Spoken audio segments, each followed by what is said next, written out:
All right. We're live. I'll wait till y'all get in here. You thought you had 6 minutes, but you don't. We lied. I'm ready. I'm ready for the day. What's going on, Tashika?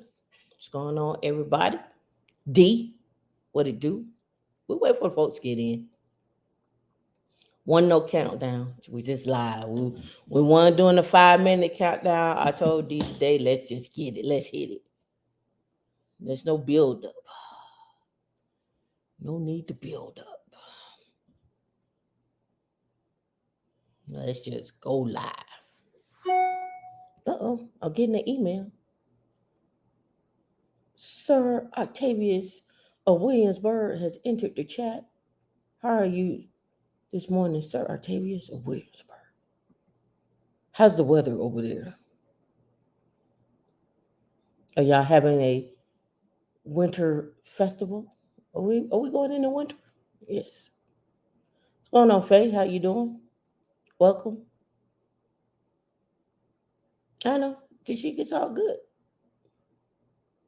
It's all good. We got some talking to do today. We got some things to talk about. Mm-hmm. Mm-hmm.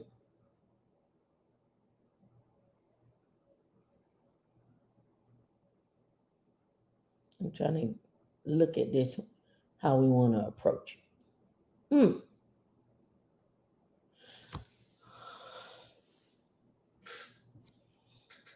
So let's open it up. Let's open it up. Drop your city and state. It's gonna be a fall festival later. Drop your city and state, and let's get into it. Opening monologue. Smart money chick. Don't. Oh no. Oh no. Oh no. Oh no. Oh yes. Oh yes. Oh yes. So, let's open it up with this. Last night we reviewed several things, right? We talked about um, women with no kids, prime age, 20, was it 20 to 25 or 25 to 29, 6% no kids. Somebody had asked about it in the chat. So, you just pull up the facts, no need to argue, no need to fuss or fight. Let's just pull up the stats, see what the stats say. Survey says. But what I didn't bring up last night, what I'm gonna bring up today is this.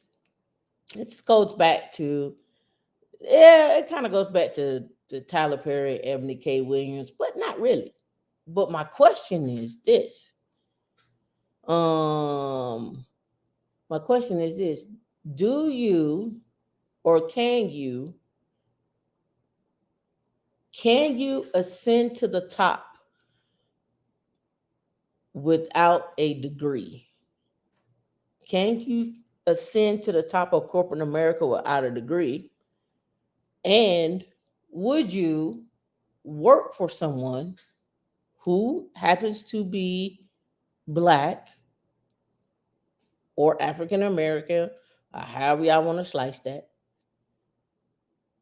doesn't have a degree?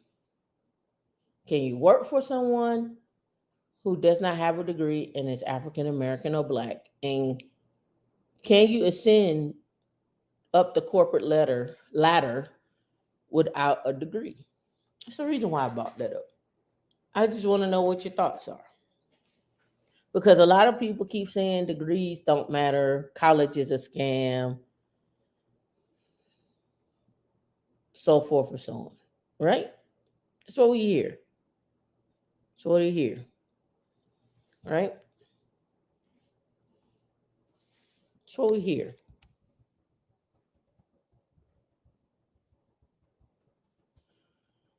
But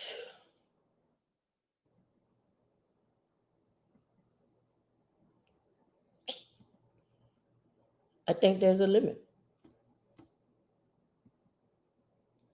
Me personally. So Let's open up with this and then we'll go to some stats. All right. So, did you know that we just added a black lady to the Fortune 500? She's the second black CEO over at SAIC. Let's pull her up. Her name is Tina Towns Whitley. She is the second black CEO on SAIC's, I mean, at SAIC and on the Fortune 500. So let me ask you this.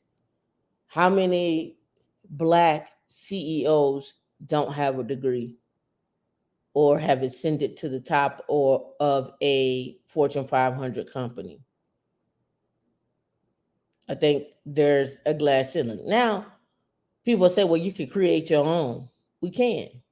We can create our own companies, but how many black owned companies even make it to the top 1,000? How many ever get listed? So we're gonna talk about her, but let's go face some facts here. Black owned Fortune. Uh, let's do the Fortune 5,000. Let's do Fortune 5,000. Let's do how many? See, on the Fortune 500, this is in 2022, had six black chief executives. But how many black owned companies? There are only four black Fortune 500 CEOs, 10 of the fastest African American led companies. Here we go. All right, nearly 100 of the fastest growing companies in the US this year are held by African Americans. 10 of the fastest growing. All right, this is as of, I don't see a date. Looking for a date, but we'll roll with it. Alyssa and Marcus Martin. See, there are 99 African American led businesses made the Inc. 5,000 of the fastest growing. That's Inc. 5,000. I don't know about Fortune 5,000. All right. So this is Inc. 5,000. iBox, Insunet Technology. Again, this looks like it's, I don't know what year this is. This might be a 2019 thing. I'm not sure. 2 million research. Barn Allen Technologies, Satex. This may be 2019 or maybe 2018. Capital Bridge, YTech, Arm Consulting, Compass, and Diversified Protection. Now, the question you should ask is how they get here. I would expect you to do your research to find out how they got here. And do they have any degrees? What was their network like? That's what I would expect for you to be looking. But when I look at the Fortune 5,000, 1,500, I don't really see. Back in 2016, we had 73 companies that had black CEOs. Over the years, they dwindled down to four or five. Four or five. So, yeah, there's something to be said. So Faye says if they're good at their job and treated people who worked with them. College is important, but it is a baseline used to build upon. Networking and continued pursuit of education makes the degree worthwhile. I would say it's not a lot. They would probably get a degree while working to get there and have the company pay. Yeah. All right. So why did I mention that? Well, let's go over here. I got stats for you. All right. I found this on Zip Atlas. Right. Zip Atlas. So let me blow this up some. Yeah, that looks big enough. Let me look at this. Yeah, that looks big. So let's hop down here to education level. All right. I thought this was a telltale sign. So nursing school, we got 98%. Kindergarten, 98. First grade, 97. But let's keep going down. You can see we can make it through there, but 88% um at the 12th grade with no diploma, but high school diploma is 86% for black people. But something happens between and the GED is equivalent, right? But they're almost neck and neck here. The almost GED and your high school diploma is almost neck and neck. So you're not finishing, but you go get your GED, right? But it's a telltale sign when we go from high school diploma to bachelor's degree. Let me blow it up a little more because it look a little small on your screen there. When we go from high school diploma down to bachelor's degree, it's only 30. It's only 30%, 30.2%. Sorry, that are getting their bachelor's degree, right? And then it even gets smaller as we get to a master's degree, and then even 1% of us get our doctorate degrees because we keep saying that degrees don't matter, right? And I'm not telling you degrees are the end all to be all. What I am saying, when we go look at, use this same compass and go look at other people, and that's not necessarily white. When we go look at other people, there's something going on that happens. So let's go look at, I don't know, let's look at Hawaii. And let's hop down here to education level. And we get at high school diploma, we get 88%, 85%. When we get the same thing here with associate's degree, we get 40%, 31.2%, and then we get down to 1.4% at doctorate. All right, cool. Let's go look at Asian education level. All right. When we get here to high school diploma, we got 89%. We hop down here to bachelor's, we're at 43%. And then we hop down here to doctors, we're at 2.3%. Somebody asked about Hispanic? No problem. Let's go. Education level. Education level, 82% with high school diploma, GED 78, bachelor's 28, doctorate 1.3, right? 1.3. As the education level attainment increases after high school, we're seeing a decline, right? We're seeing a decline. Now, why did I bring this up? Why did I bring up leadership? And why did I bring up these other concepts? We already seen where, as a man, doesn't necessarily mean any race, you out earn your counterparts with a degree by 1.5 million. As a woman, it's 900,000 with a degree, right? 900,000 with a degree. Now, let's look at more on this social profile. We'll go back to African American here, and let's look at poverty right here. So when we look at this, and D, you can put this back up. When we look at this and we're looking at poverty, we have 7, and this is for African Americans. I'll read it out loud here. It says, in terms of poverty, African Americans residing in the United States exhibit better poverty levels Among married families, 6.6% poverty levels.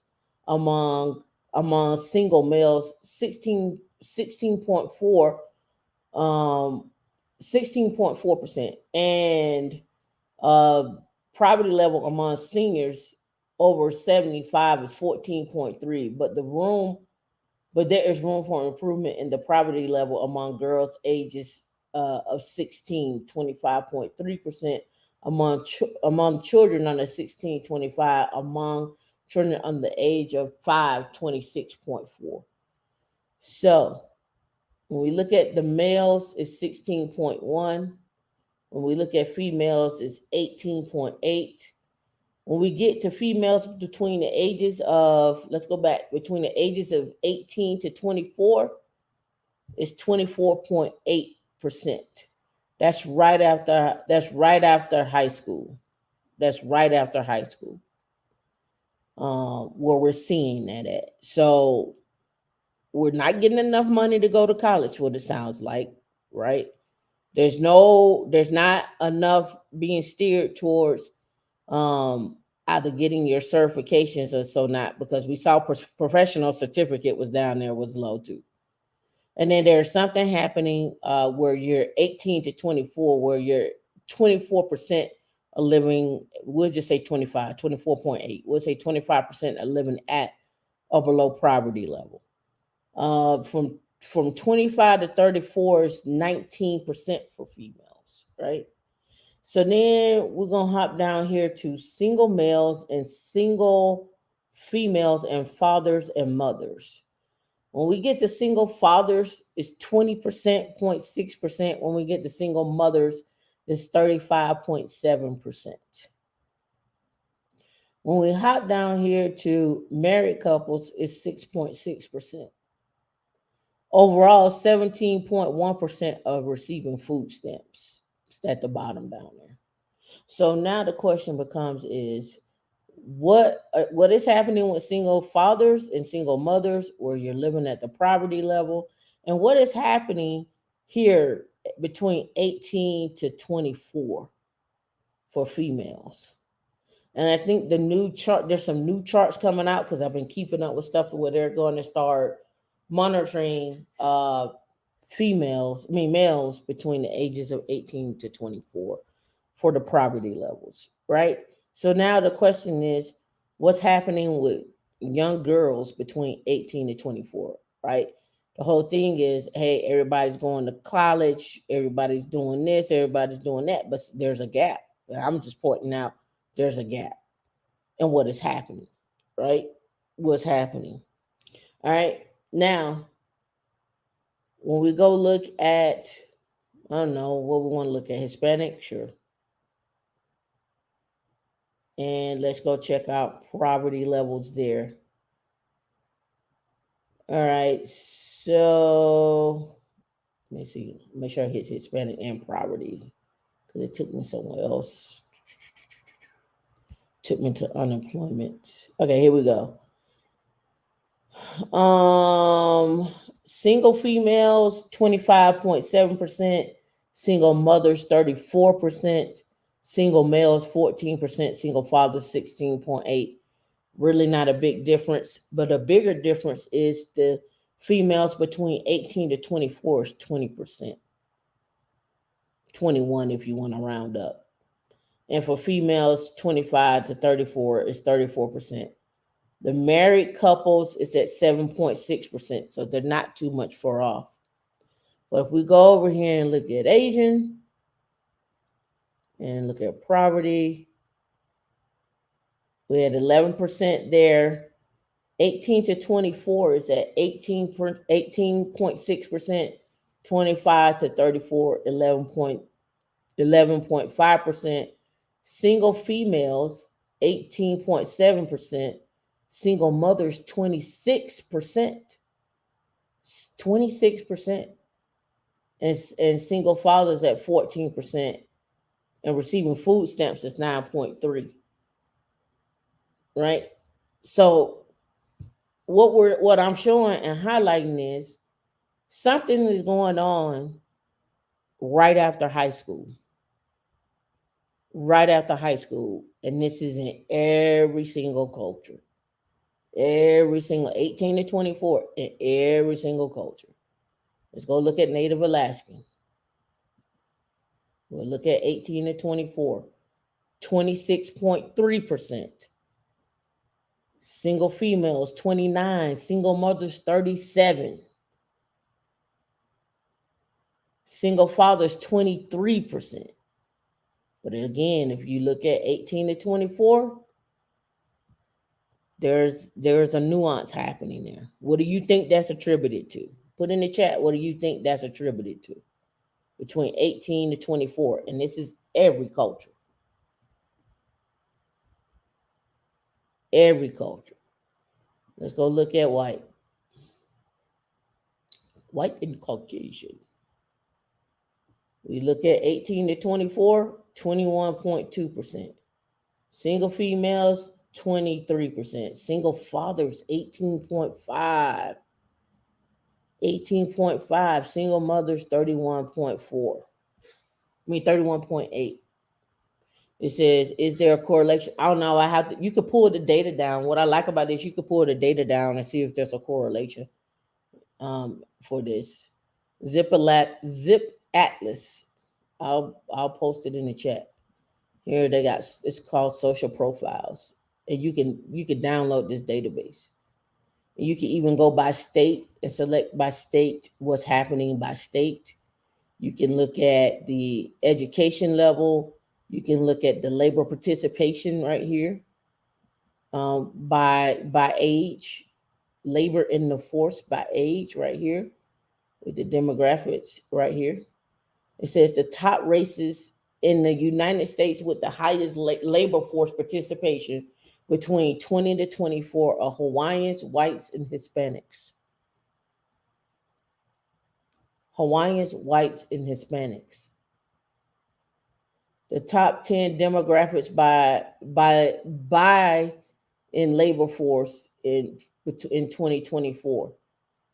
Right? And this is when they start including Somalians, Cape Verdeans, Luxembourgers, Scandinavians, immigrants from Cabo Verde, Alaskan, Norwegians. This is where they start including it. This gets into like international stats as well too. So that's why I picked this right here, because you want to do some comparison by ages and so forth, and you want to see what people are doing internationally around the world. This is it.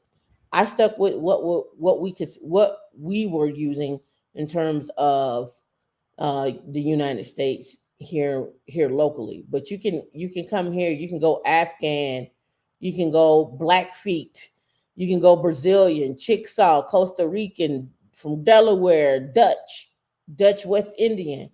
However you want to break it down, they have stats on every single culture. So if you want to do a comparison of, right? If you want to do a comparison of, all right. You can also go by unemployment. You can go by education. You can go by fertility unmarried, immigrant origin, income households, income families, property of families, employer class, housing, finances. You can get into finances, median housing costs, owner, lowest property prices, lowest owner housing costs. The list goes on. I thought y'all would like this if you want to get some facts. But I'm bringing this up because a lot of you probably have children between the ages of 18 to 24. And so the question becomes is, what is being put in place? What structures are being put in place? What guidance are being put in place between 18 to 24, right? And that's, to me, is really a telltale sign for a child, because if you're losing at 18 to 24,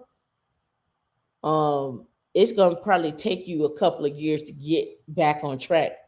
By that time, you're hitting 30. So 18 to 24, I know people want to think this, because I see the comments out here that between 18 to 24, that most young men are ready to get married.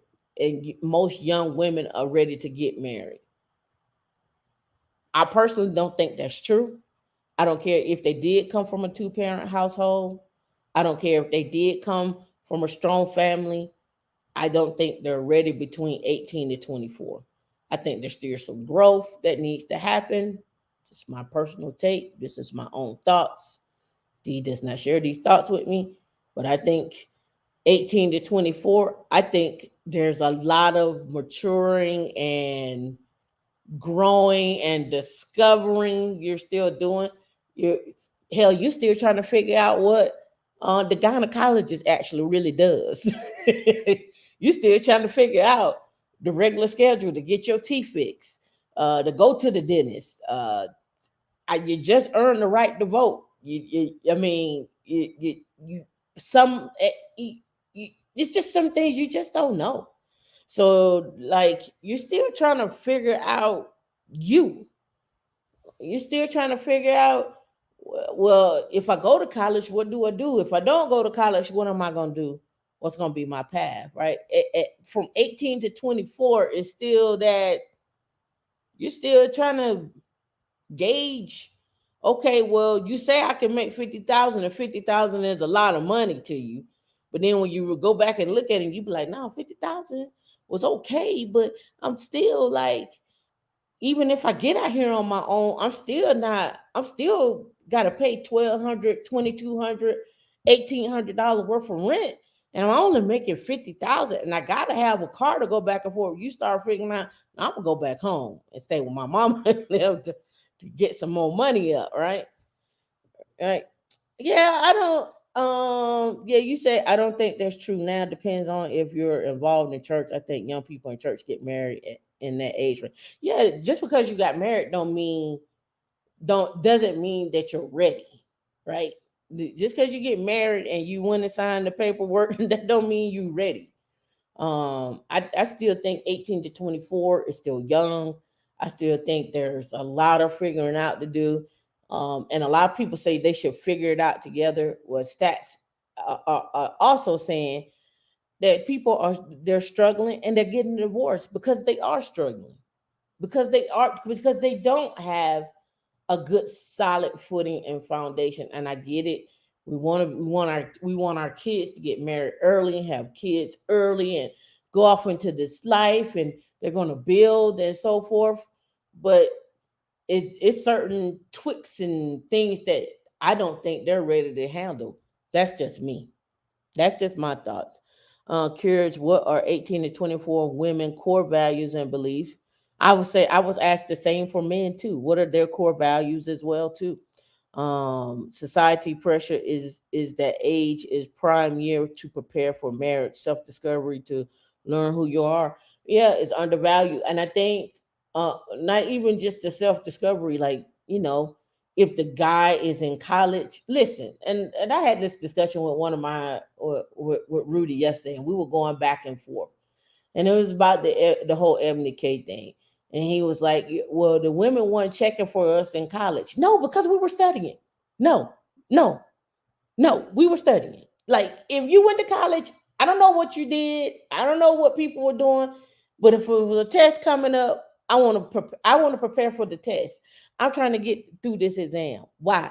Because if I fail, somebody's not going to pay for my college, or I don't have the luxury of failing because of this scholarship. Yeah, I'm sorry. You're not really checking. I'm sorry. That's what happens. This is just what happens. I don't know why people get so upset. Why this is a new thing. With black people, they're like, well, the white people over there getting their Miss degree. Well, yeah, they're getting married, sure. But let's look at the background of where they came from. Most of us probably got either a scholarship, or your mom and dad took out a loan, or you got student loans. And guess what? I don't want to fail. I'm sorry. I don't want to fail. So yeah, I'm not checking for you to get married. I'm trying to get through these classes so I can get my degree. That's what happens. I'm sorry. Yep, Frida. There was a lot between 18 and 24 that you were not ready for. Yeah, and you have relationships. You date people, you go out, you hang out, and you say you got a boyfriend and girlfriend, and you love each other, and you do these things. And I don't know why the natural progression is we date each other, we love each other, and we're gonna move in together, and y'all move in together, and you never get married, and you're like, oh, we've been living together for 4 or 5 years. He been my man, and the next thing you know, y'all don't get married, and you go your separate ways. But you've been living with this person for no 4 or 5 years. I don't know why that's the natural progression. People are like, well, you got to see if that person is gonna be messy or not. I'm like, you could kind of look and tell if that person is messy. If you the one cleaning up all the time, I mean, I don't know. That's just my thoughts. Next one says, just because van life is not popular doesn't mean it's not a good idea. Let these bozos keep making light of people who can do math. Um, there's a big problem with setting the same standards for men becoming an adult and women becoming an adult. No, it's not a big thing. I think this is me. I don't care who you are and I don't care how old you are. You should have some basics. You should know how to wash and clean your clothes, your behind. You need to know how to cook basic foods like a hamburger, scrambled eggs, a hot dog, some spaghetti. You need to how to know how to bake some chicken. These are basic things that you could teach men, boys and girls. How to clean a microwave, how to clean out your refrigerator, how to wash your dishes, how to wash your drawers. Those are basics. And a lot of people don't have basics. These are things that are common for a man and a woman. How to take your clothes to the dry cleaner, how to pick up your clothes from the dry cleaner, how to catch the bus. As a basic, if you live in a city, you should know how to catch the bus in case your car breaks down. Don't live out if you know you don't have a good reliable car. Don't live off the beaten path in some apartment way off where somebody got to pick you up. Basics. Frank, I don't know what you're talking about. There are some basic things that they need to know, some pillars, some foundational things. How to open up a bank account, how to balance a checkbook, how to save a little money. When you get paid, put $5 away, put $15 away, put $20 away. What is a basic savings account? What's a money market account? Foundational skills that should be coming across the board. I don't know why we can't make this an agreement here that we just don't. That listen, I don't care what y'all talking about. This conversation right here should be common. Like, sit down, child, sit down. Here's some basic skills. Yeah, I knew how to catch the bus to where I get to where I needed to go. Know how to catch the bus to get where I need to go. You better learn how to read the schedule. Just basic skills. I don't know. I can't say that, Tashika. In the African American, a lot of children. I don't know about that. Farida, thank you for joining the 100K earners. We appreciate you. We appreciate you, Heather. I bet you, if since you don't know how to catch the bus, I bet you if you had to go to a city and your car broke down, I bet you would learn how to do what you need to do. Listen, y'all should thank Uber and Lyft. Y'all should really thank Uber, Lyft, and Turo. Y'all should thank them. Y'all should thank rental car companies because without them, some of y'all will be lost. Some of y'all will be lost. Y'all should be thanking Uber. Like, you should be thanking Uber, right? Basic human living. Basic human living. Well, in some cultures, some women are pressured to do all the work. They are. They are. Exactly, Tech RX. Know how to cook your own lemon pepper wings, fellas. Know how to get in there and make your own lemon pepper wings. But I like it when you do it. But I like it when you do it. Think Google Maps, MapQuest is gone. Well, they still around. Y'all better think Waze. It's a lot of conveniences that had came out of technology that y'all should be thankful that your children have now. Y'all got location jackers on your phone. Back when I was growing up, there wasn't no location jack. I'm on my way. I'll be there in 30 minutes. Once I leave the house, I left the house. Ain't no cell phone. Ain't no cell phones. Right? The innovation of GPS has helped a lot. It helped a lot of people. Back in the day, printing out maps, highlighting routes. Listen, basics. Another basic I think every man and woman should know. How to check the tire pressure on your car. How to take your car in for basic maintenance. Every man and woman should know that. That's just something you should know. If the light come on, don't wait till it come on. Keep a schedule, a maintenance plan. Oh, okay, every 5,000, write it down. I need to go get that check. Every woman and man should know that. These are just life skills. Life skills. I use Uber all the time. Payphone was your friend back in the day. Yup. Yeah. Yeah, and a lot of dads taught that. A lot of dads taught how to change tires, check the oil maintenance. And I hear these conversations all the time. What's gonna happen when you gotta take when your car break down on you and you're on the side of the road? Triple A. Triple A. Most cars now come with a package. If you go into Mercedes or any of these places, they like, do you want like the roadside assistance package? Do you want it? You just hit the button. I had to call Rose. I just hit the button. They said, "Man, would you like for us to stay on the phone with you until the cops gets there? And if you want us to stay on the phone with you while the cops are there, that we'll let the cop know that we are on the phone with you right now. We'll be on the phone with you while the cops are there. Driving around, get lost, embrace. I wish they took it away and then changed to something else. I'm driving, I'm lost. I'm like, I don't know where I'm at, and this looks kind of scary. And the guy was like, I will stay on the phone with you until we get you to where you at. I'm tracking you on the highway right now. You should coming up the road. You should see such and such. I need for you to turn right there, make a right. He stayed on the phone with me for 30 minutes until I got to where I needed to be. I don't know what y'all talking about.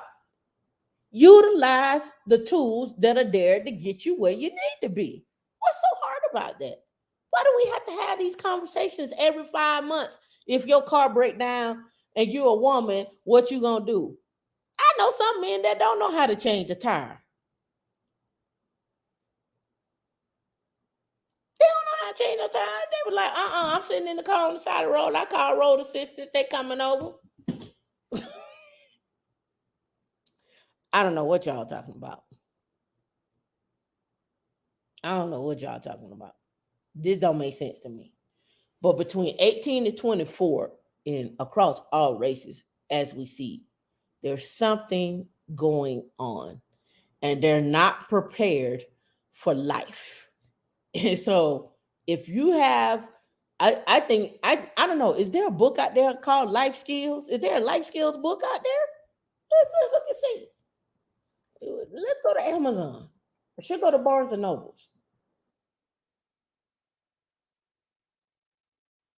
Life skills for kids. There's a life skills for kids.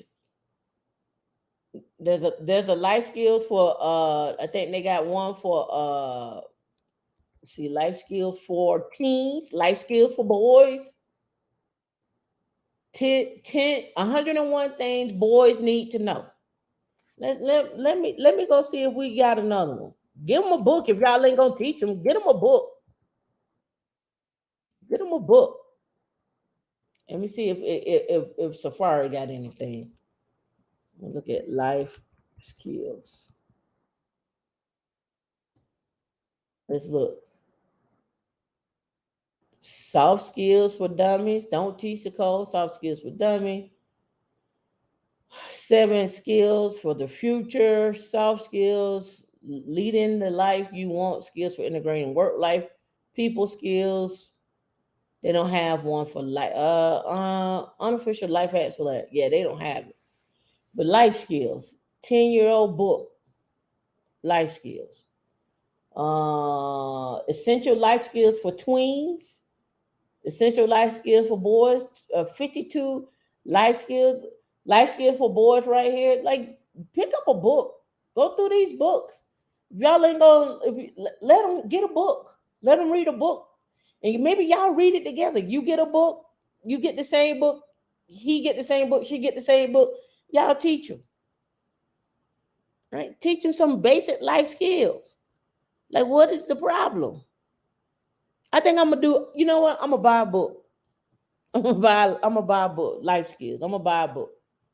They got life skills for a 9-year-old, 7-year-old, for a 10-year-old, 12-year-old. They got teenage boys. Life skills for boys. Essential life skills for young adults. Let me see. Let me buy it. I'm gonna buy it.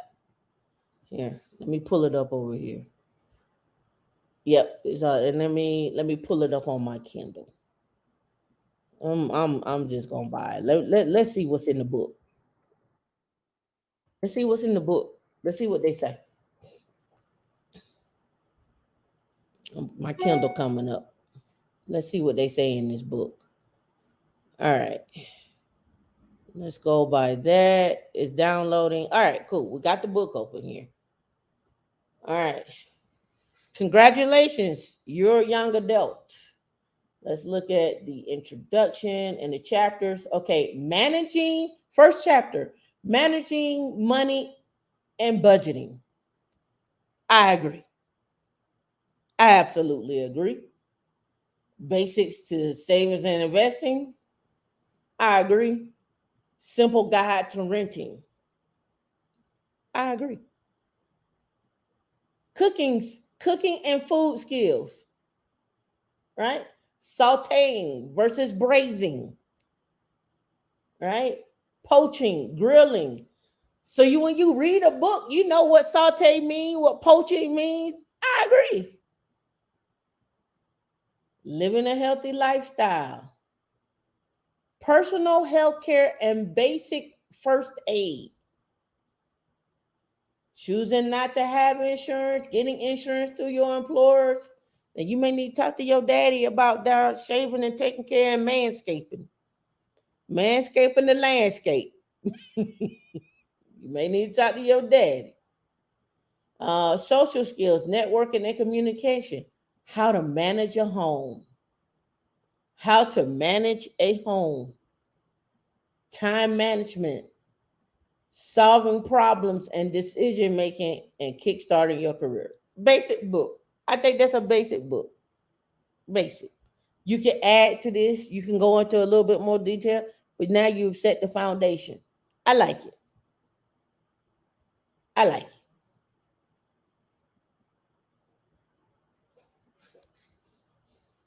Talk to your dad, uncle, a father figure. Go online. There's plenty of online places. There's plenty of online places. Whatever the case may be. But because you don't have a dad, don't mean you got to stop. Right. So back to the original question. Can you work with someone who doesn't have that degree? Can you advance and become a CEO without that degree? I think the answer is no. If you're going to a Fortune 500 company, I don't think you can. I think you do need a degree, right? I do think there are some hindrance when it's there, but that's not everybody's goal is to work in somebody else's company and go from there, right? She is one of 2 Black women currently serving as Fortune 500 CEOs. The timing is notable. TIA CEO Thasunda Brown Duckett stood alone on the Black female CEO in the Fortune 500 following the exit of Walgreens' Raj Brewer. Here she is. She is their CEO. Her name is Tony Towns Whitley. All right, Tony Towns Whitley. Right. Before joining SAIC, Towns Whitley was Microsoft president of U.S. regulated industries with an $11 billion P&L. SAIC is smaller with 7.7 billion in revenue and number 479 on the Fortune 500, right? So again, they are a government contractor as well too. For those that don't know who SAIC is, right? What's going on, Charlene? How you doing? Good afternoon. All right. So why did I say all of that? I think there are several things to getting your certificates in tech and getting your degrees in tech, whether it's you get a bachelor's and somebody's paid for it, or you get your certificate and then go back and somebody pay for it, or you work while you're in school getting your bachelor's and they pay the rest. Either way it go, utilize your skills to get free education. Utilize your skills to get free education. And there's nothing wrong with you getting free education. There's nothing wrong with you getting something for free, especially if you're working at a company, right? All right, so let's get into where I want to go with you all right now.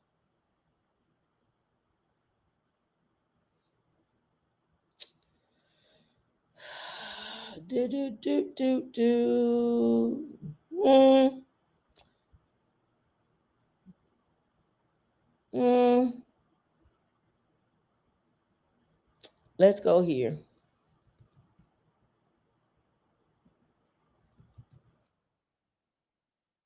Let's go here. All right. It's kind of what I talked about last night. This guy is 68 years old. He has spent 50 years at the same company as an engineer, even without a college degree. This is his one regret. He stayed there for he's 68. He's there for 50 years. Why do you think he was there for 50 years? Why do you think he was there for 50 years? All right, let's back out a little bit so I can see. Uh,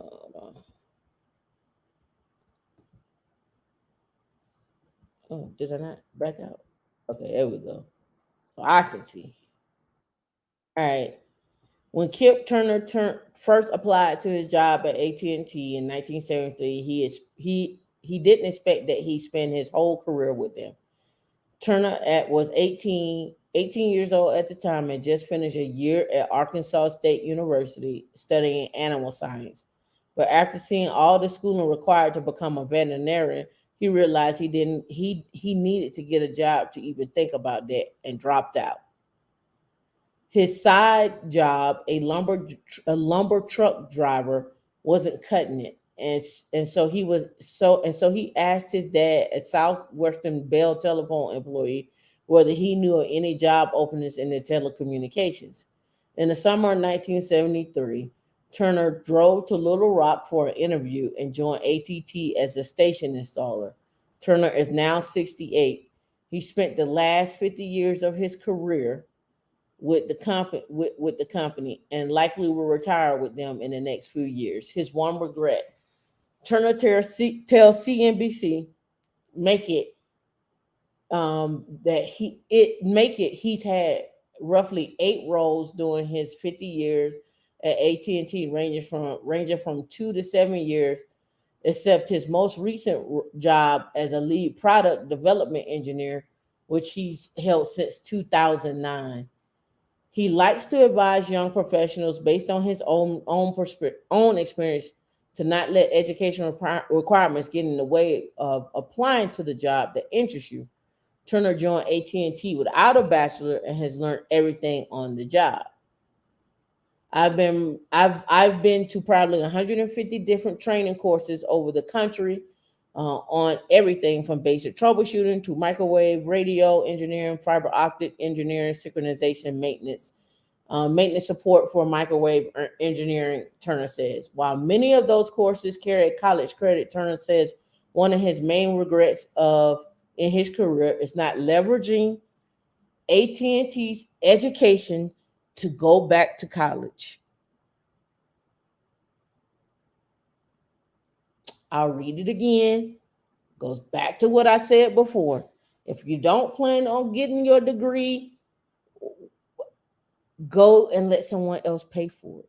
But understand there are options out there in order to pay for it where you don't have to wait, right? Yep. He started at 18. Turner says one of his main regrets in his career is not leveraging AT&T's education benefits to go back to college. I would have loved to have completed an engineering degree, he says.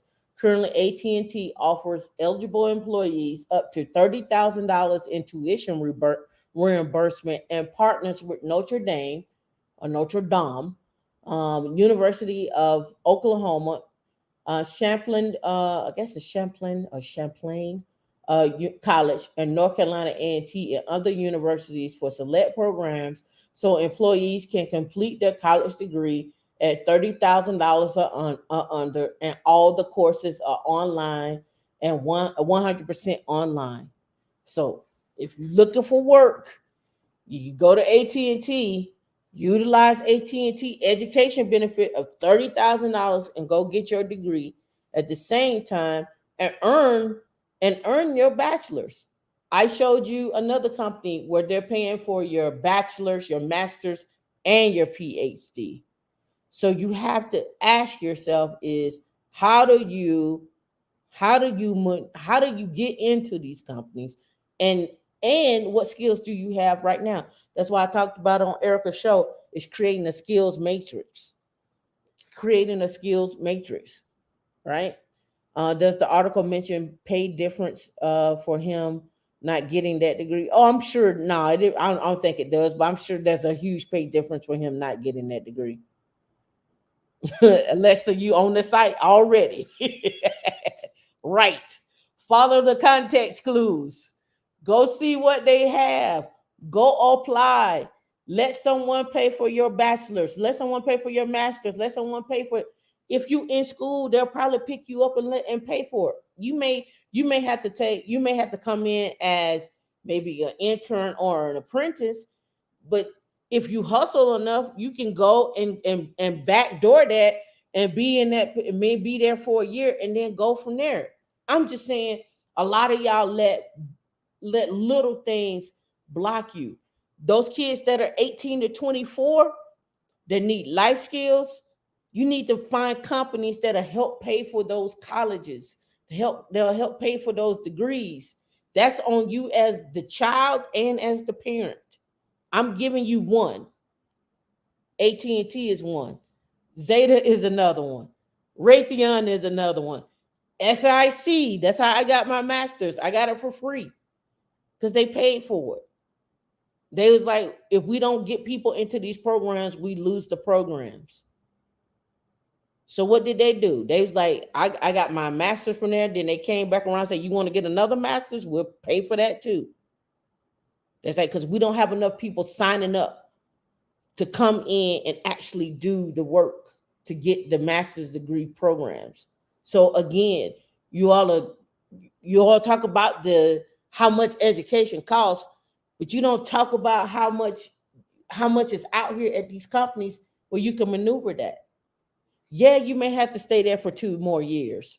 Stay there for 2 more years, get the degree. Then after you get the degree, go get the certs because they still have money for you to get your certs. Sign up and get your certs. By the time you did those 2 to 5 years at that company, you should have your bachelor's, possibly your master's, and 2 certifications under your belt, and start moving around in the company or moving out of the company. Leverage all of that. There should be no reason why you ain't in a job and you don't come up on in that job and earn an extra $50,000 before you jump ship because you got your bachelor's, your master's, you got some certs, and you come up. Now, here's another caveat. Some of you may be married. Some of you may have kids. Some of you may be taking care of older spouses or or you may even be taking care of family members. It could be a sister, it could be a mother and father. I get it. I understand it. I get it and I understand it. It does shed the light on who is in your circle, but it also shed the light on utilizing the benefits at companies. That's why when I tell y'all, when y'all look at these companies, yeah, you look at the money that they giving, but you also look at what benefits are they offering. How can you leverage that? Like, what's going to be your uptick? Here's a prime example. Some companies offer you a free consultation with a financial advisor and planner. And so that way you can sit down and talk to that financial advisor and planner for free. It's there for you to utilize. Some of y'all's like, oh, I don't want people in my business. I get it. You don't want the company in your business, and you think they're gonna go back and tell this, that, and other. But take that advice that they give you. You ain't gotta tell them everything and utilize it to your advantage. That's it. Right? It says why a company's education benefit could be the key to career longevity. To that end, another big piece of advice to young employees is to take advantage of all the training and education opportunity a company offers, whether it's internal, whether it's a tuition reimbursement, whether it's allowing you time to go back to school. Turner says it makes me wish that I have availed myself to all these years ago. Tuition benefits are becoming a common perk. 48% of employers said they offer undergrad or graduate tuition assistance as a benefit, according to the survey from Society of Human Resource Management. A separate survey says in Willis Towers Watson in 2021 found 80% of large employers offer tuition reimbursement. Turner still has access to college benefits. Recently, with personal and business life, I'm so busy, I don't know when I could find the time to go back to school. And that's the thing. You get life starts to happen. You get married, you want to have kids, you got a car, you got a car note, you got all these things that start to come and play. And then you're like, well, when do I have time for me? And when I got time for me, I don't want to study. So you got to understand what that sacrifice is like. Sometimes you're going to have to sacrifice me time. Me time is reading these ones and these zeros. Me time is hitting this terminal. Me time is reading this book that I don't want to read, but you know what? I got to get to the other side. If I'm going to get to my 10 million, I can't be online with y'all every day. I'm just playing. All right. Let me read some of these. Personal time becomes money time. You may have to sacrifice right now for the greater good, right? And a lot of people are like, well, I don't want to sacrifice right now. Okay, well then don't. But don't complain about it later on. You got to put that into play. What's gonna be your option? What's gonna be your play? How we playing spades? Are we playing big joker, little joker, deuce, deuce, ace? Are we just playing ace on down? Are we playing big joker, no twos? What we doing? Right? You got to figure out what it is that you gonna do. How you getting in this game? Yeah, sure. Yeah, I could go down to Boulder and hang out every weekend and be at the games and rah it up. Or I could be here delivering this content, then get off, get me something to eat, then hit them books. You got to make sacrifices for what you want and where you want to be. And sometimes that sacrifice may mean you got to go you got to pay some money to go get into another room. I don't know why y'all don't want to do that either. Sometimes you got to pay a little money to get into a room. Pay the money to get into a room, right? It says Los Alamos Labs will pay for masters and give you work for brilliant minds and no contract tag on it and a clearance. Hit them up. Hit them up. Filthy Frank Black says the problem with getting those few years of tenure is by the time you have gone through the process to move up, that project opportunity could not exist. Think Ruby on Rails. Well, I mean, we're talking about college, right? To me, in my head, personally, I think most people need to go to school for computer engineering. You can go to school for computer science, but computer engineering is going to give you that waiver, that in between those two. The other one is if you go to school and you got to go to school for cybersecurity, however they structure that, go do that. Whatever that is, whatever that looks like, back that up with some certificates. You can go get your DevOps, you can go get your cloud, you can go get your You can go get your agile scrum master. But those years, they need to back it up with some technical certs. And by the time they get done and come out of that job or school, there's no way in the world that most companies are not going to pay anywhere from 100 to 120 to 150 to 160. Trust me, I know. But again, you got to put in some groundwork in order to get there. You got to put down some. You got to put down some time and some effort into it. It ain't gonna come overnight. It's just not. It's just not. Yeah, reading time, same me time as reading and listening to audios is what. Yup. For you said I work full time, then straight home and study for 4 hours for my MS and AL and ML sacrifices. Because you know the greater good is on the other end, right? Because that MS degree could easily land you another 50 to 100,000, even more, depending on where you look at and how you style and profile in an interview, how you style and profile in the interview, how you come across, how you deliver, how you interact with people. It could be a number of things. You could get a 40,000 sign on bonus. You could get a 50,000 sign on bonus. You could get 100,000 sign on bonus. You can get an 8,000 sign on bonus. Depends on how you set yourself up. Depends on the company. Depends on how they need you. Right? You say I would take my mental rental and meditate and study. Yep. What's the deal? What's the deal on that computer boot camp Red Hat you doing? I'm still working on it. I'm waiting for the end of the year. We still got it. Most people would not even know where so-called room. Yeah, but well, no, that's not true, Filthy Frank. That's not true. That's not true. People will know where the rooms are at. You know why? Eventbrite, meetup.com, word of mouth. People are gonna ask questions, right? You're not gonna know the rooms if you're sitting on the sidelines and don't research. That it don't happen. It don't. Sometimes things fall on your lap, but most of the time you got to go do the research. Most times you got to go do the research, right? So next one, he said his on the job learning will keep him busy until retirement around 70 or beyond. He says his role has changed in the last few years to support the public sector and defense accounting team. So he know about the steady money. He know about the steady money, right?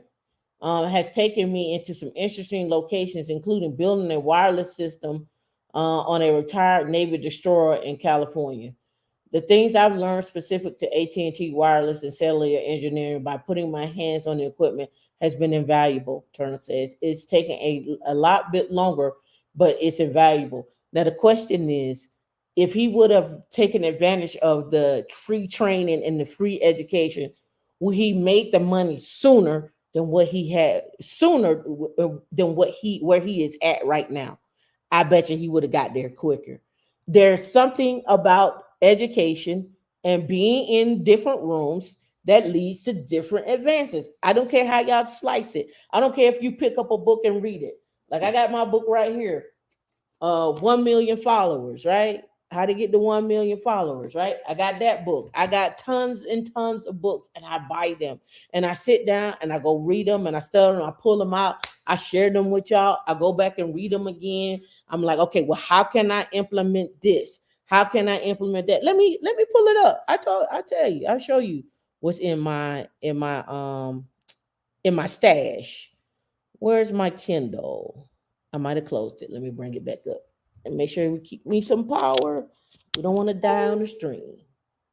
Let me pull up my Kindle again. And I'll pull up my books. And I got some other books that are just on my shelf as well. But let's go. Here we go. Books on my shelf. Million Dollar Consulting, AI Passive Income Roadmap, Proof of Stake, High Ticket Coaching, Think and Grow Rich, my Mastermind Journal, Level Up, Mastermind Blueprint, $1 Billion Playbook, Rain Man Poor Think, Invest like Warren Buffett, Tax Free Wealth. I got this whole book, all these books right here is downloading now. But you can go here to the cover And this book is 6 books in 1 on coding, Linux for beginners, Python and programming, SQL, HTML, C++. Learn Python programming. This is all 6 books in 1, right? Airbnb properties, options and volatility and pricing, commerce, real estate. I mean, not commerce, commercial real estate. This one down here, this multifamily handbook, I got to pull it back out. This is the sample. Here's the book right here. I need to pull this book back out because I need to go through it again because I'm actually going to bring up some stuff today on multifamily. I brought a little bit up last night, but here's the handbook here, right? It's downloading. Yeah, conference is another one. But let's go to here and let's pull this up. Market analysis, site selection. They got different case studies, market projection, development trends, and so forth, right?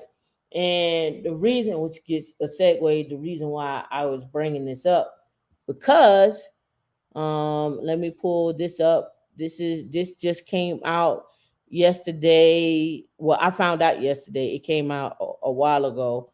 But this came out from Fannie Mae, right here for those that are looking to invest. And this is what you do with your tech money. Is you invest. This is what you do with your tech money. Build up yourself so you can invest, right?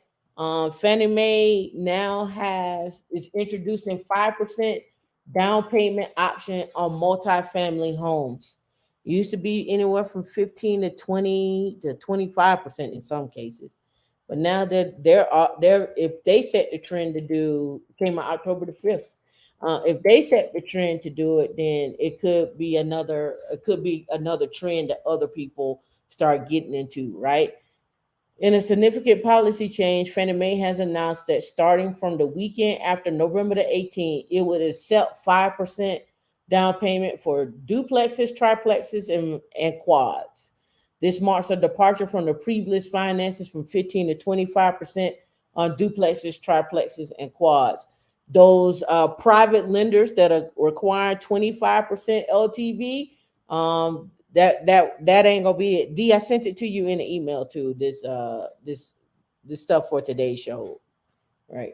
The new option presents a great opportunity for individuals looking to invest in multifamily homes or enjoying the benefits of home ownership. Prospective owner landlords can now afford these properties where you can be an owner occupied. Those that came to my meetup on Wednesday, y'all know I've been talking about this. There's nothing new about this conversation. You know, I've been talking about triplexes and duplexes, what my 10-year plan is, what that looks like, how I'm trying to do this, and so forth to achieve my 10 million. I've shared my 10 million plan with people in our meetups and in our little private sessions, our TAM after dark sessions. What does that look like? What buckets I'm putting money in, and so forth. If those who know, they came after dark, right?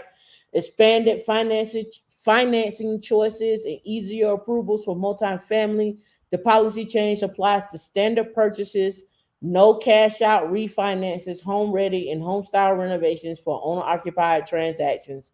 This means the first time buyers and individuals to seeking to offset high mortgage payments can take advantage of Fannie Mae's more accessible financing options. The maximum loan amount for 2 to 4 units is 1.3 million, ensuring that larger and more expensive properties can be purchased with flexibility. Additionally, the elimination of the FHA self-sufficiency test for 3 to 4 units means that buyers will now face newer hurdles when seeking pre-approvals for these types of multifamilies. Taking advantage of Fannie Mae's policy change, I'll roll this up some. Mortgage loan borrowers interested in taking advantage of this our property opportunity can now apply now with changes to take effect in Fannie Mae's system after November the 18th. This gives potential buyers a chance to prepare and gather all the necessary documentation for the new policy. For owner occupied landlords, the policy shift represents a significant opportunity to reduce mortgage payments and also your down payment as well too. This is really big. And to add to that, I know Michael Fain was talking about going in and buying $20 million worth of multifamily 2, 3, 4 units in Boulder. Well, when he said that, I laughed in per se, and the reason why I laughed is because of this. Your average in Boulder is about around about 1.5 million and up. This right here is eight units, 5 baths, 2,500 square feet, and you can see right now they want 1.7 million. Now you would have to ask your question about the rents and so forth. And look, they're saying they're now pre-leasing for 2024 and 2025. Live rent free and create passive income. Ask me about FHA loans for owner occupants, right?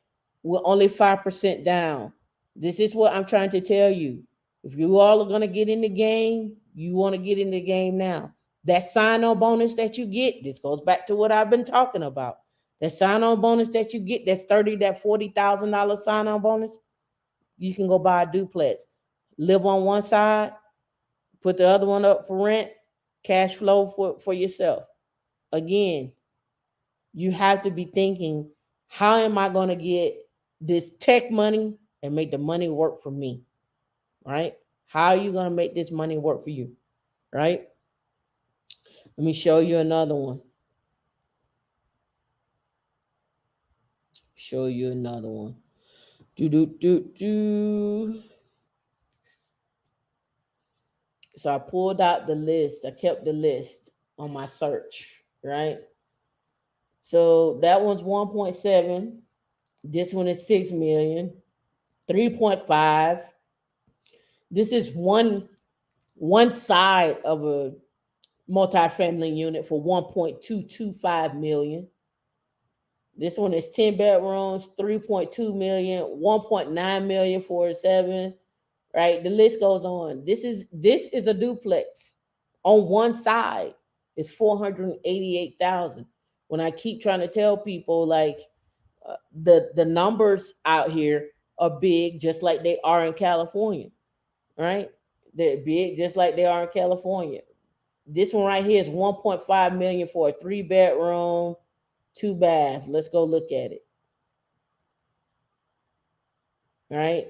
What they're showing here, introducing their region, offering a multitude of opportunities, perfectly situated on a prominent corner, heart of Boulder. I guess they got some drawings, and the drawings are complete, and you can buy this lot. I guess this is this house here, and put this on here, or you can leave that house on there. But the house is the house is a 3.2, and they selling it for 1.5 million.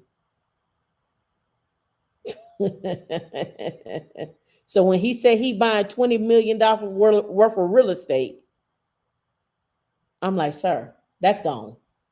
I can show you real quick how that can get eaten up. Right?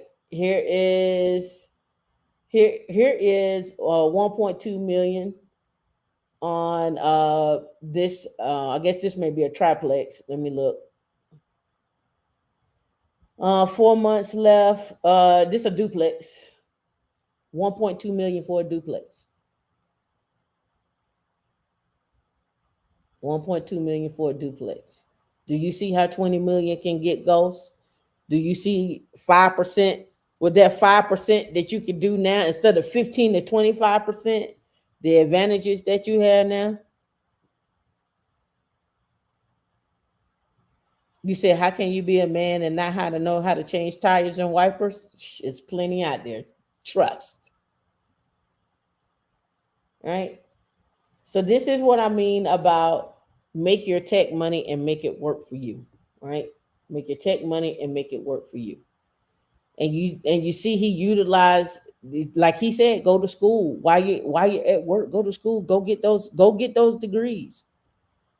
Go get those degrees while you're in school. Let me see. Do we want to talk about this? All right, sure. This is from Bankrate. Bankrate says 74% Americans have financial regret, most frequently not saving for retirement early enough. Not saving for retirement early enough. Are you all putting away money for your retirement? And or have you got your children or grandchildren or nieces and nephews starting with early retirement plans or some type of investing tool? Anybody using Acorns, Betterment? What are you doing? What are you using? What are you using? All right, let's get into it. That's small. All right. Whether it's taking on too much debt or not saving for the future, anyone can make financial choice that they later regret. Around three or four, around 3 and 4, 74% U.S. adults have financial regret, according to a new bank rate survey. Most commonly, Americans regret not saving for retirement early enough, taking on too much credit card debt, and or not saving enough for emergencies. Right. The Fed paused its repeat interest rate hikes in June, but two or more may be coming this year.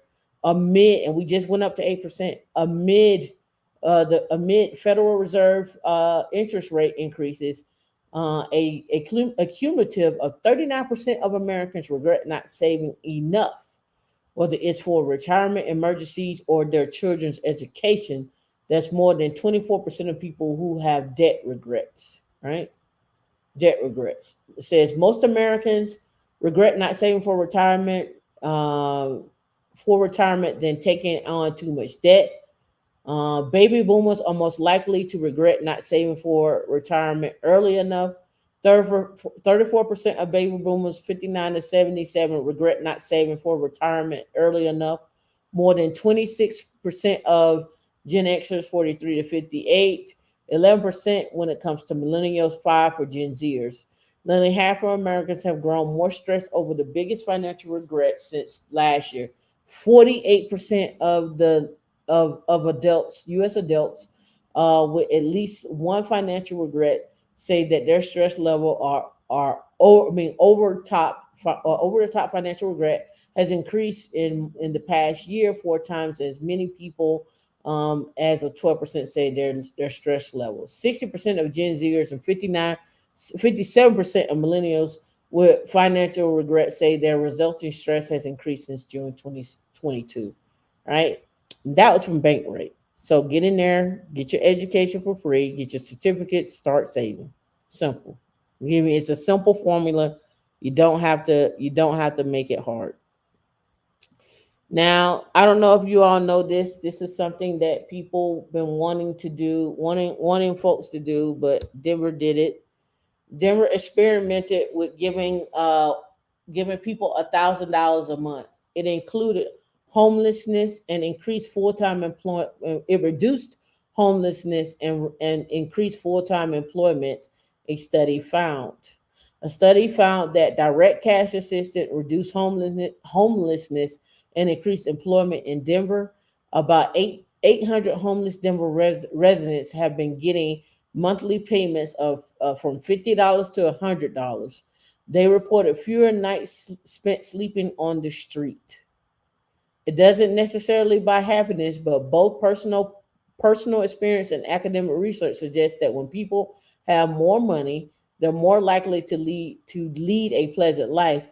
That's the premise of a social experiment in Denver, where the past few months, several hundred of the city's most vulnerable people have been given cash with no strings attached.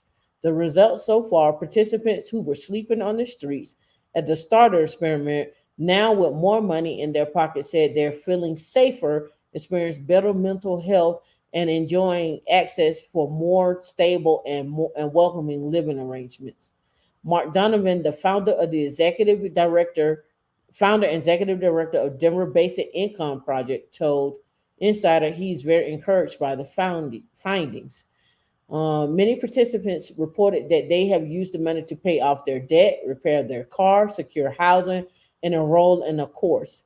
These are all paths that could eventually lead to participants out of poverty and allow them to be less dependent on social support programs. Donovan founded the Denver Basic Income Project in 2021. An entrepreneur, he made his money on wooden ships, a clothing company that specializes in sweaters for women, and an investment in Tesla and skyrocketed during the C-19 pandemic. He used some of that cash and a 2 million contribution for the city to begin distributing money to others last year. The commentary on the homelessness often focuses on mental health and addiction, perceived as chief drivers for people sleeping across the streets in Sacramento, California, Jacksonville, Florida. But the Pew Charitable Trust wrote in a recent analysis that the research had consistently found that homelessness in an area is driven by housing costs. 6 months in, most who received from the project were better off significantly. So researchers at the University of Denver Center of Housing, researchers at the area, they didn't say what they did, but now how Denver's universal basic income plan worked. 800 people are receiving $1,000 a month. There are three groups. One receive 1,000 a month a year, a year. Another receives 6,500 up front, and then 500 from there, and another one gets $50 a month, right? So, what are y'all thoughts on this? I haven't been looking at the chat. What are y'all thoughts? You're not shocked at the findings. Natasha, interesting. 57% regret. Yes, in the state where I live, greed dominates. Oh yeah, right. Other cities are also trying UBI. The material gains were seen among all small groups. At least some of the improvements may be attributable to something other than cash. Right? In San Francisco, a study of 14 people receiving 500 a month found two-thirds of those who were homeless at the start had found permanent housing in 6 months. Smaller cities such as Santa Fe, New Mexico have experimented with the cash payments as rural areas, including upstate New York. Philadelphia has even extending the concept to other vulnerable groups, including those who are pregnant. Vancouver and British Columbia. Vancouver, British Columbia recently gave 5,600 to a group of more than 100 people experiencing poverty. Right, so maybe they're that 18 to 24 group may be receiving that as well too. Never know. All right, you never know. All right, so let's go see. Oh, let me get back to my Word document. Do. Is it open? Did I close it? I didn't close it, did I? No, I didn't. Here we go.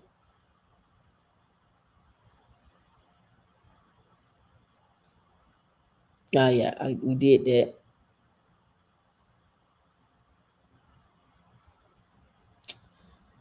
We did that. Let's talk about this.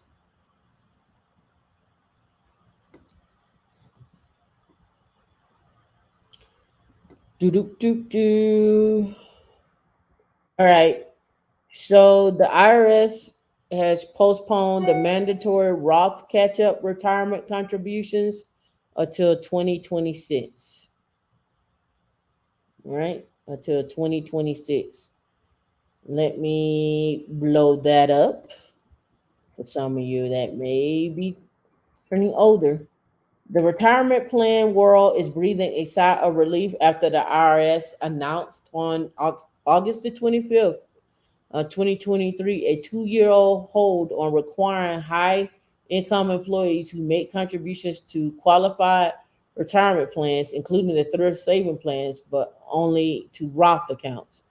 A provision coming out of the Secure Act passed into law in December 2022 requires that catch up Roth contributions for employees aged 50 or older or turning 50 and older whose Social Security wages for the prior year are exceeding 145 must be made to Roth contributions, such as the Roth TSP. Under the rule, I mean, this rule under Section CO3, 603, CO3, 603 of the Secure Act was proposed to take in effect in January 2024. They have pushed that back to 2026. So what they're saying is that your catch-up contributions would have to immediately go to your Roth side of your 401k. It couldn't go into your pre-tax. It went into your after-tax, into your Roth side of your 401k. But they pushed that out to 2026 instead of 2024. All right. Let's look at this too. And then we're going to talk about something I found unique. Investors roll more than $600 billion.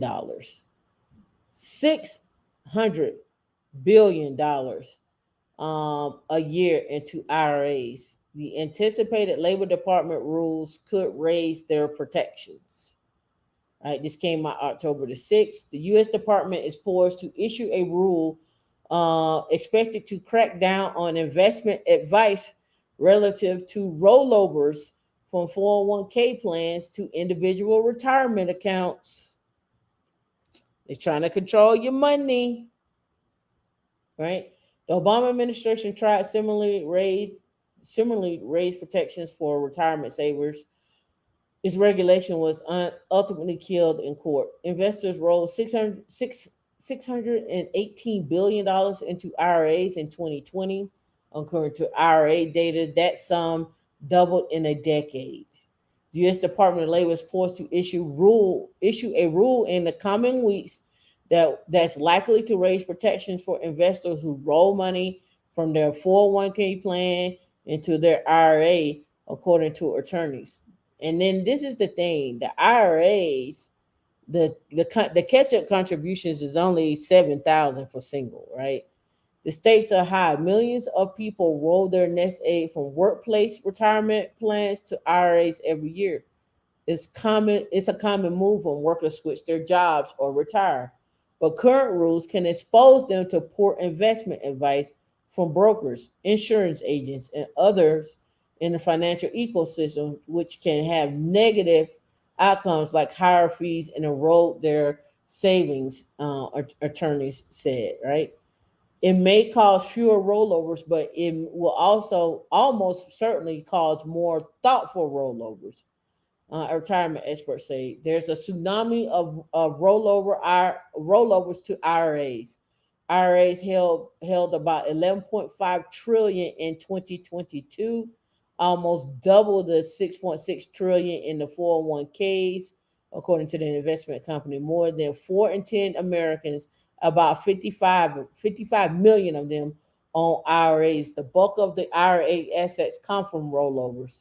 About 5.7 million Americans rolled 618 million, billion to IRAs in 2020. That's more than double than the 300 million. The figure is also 7 times larger when the share of the money contributed directly to the IRAs. In 2020, 74% of new pre-tax IRAs, also known as traditional accounts, were open with rollovers. The tsunami of assets moving from the workplace plans to IRAs, who led the Department of Labor Employee Benefits Administration during the Obama administration, said during this, there's a tsunami. While there are pros and cons to rolling over money to an IRA, one potential drawback is the accounts tend to come with higher fees than 401ks.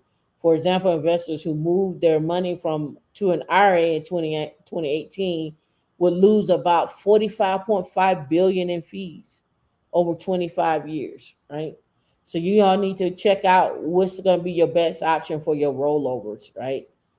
What's going to be your best option? They said there are legal loopholes for rollovers.